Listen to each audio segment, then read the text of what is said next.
كنا خلصنا النهارده يا كابتن حسام، والماتش في ايدينا والدنيا حلوه. وعملت فيديو النهارده الصبح وقلت فيه ربنا يستر بقى على منتخب مصر النهارده ويفرحنا كده بفرحه ال 80 مليون مصري وربنا يكرمنا ونكسب. وبوركينا فاسو فرقه صعبه على ارضها وبتاع وقصه وحدوته. اكتشفت النهارده ان مفيش بوركينا فاسو خالص.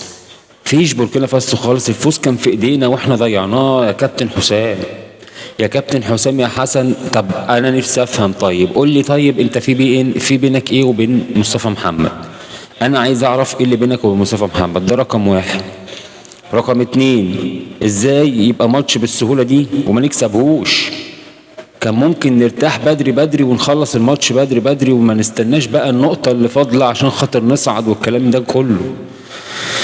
على العموم يا جماعة، مش عايزين نبوظ عليكم فرحتكم. ألف ألف مبروك للمنتخب مصر والجمهور المصري كله بشكل عام. مع إننا كان ممكن نفرح أكتر من كده والله، والدنيا تبقى أحلى من كده بكتير، بس قدر الله ما شاء فعل، والتعادل أحسن من الهزيمة.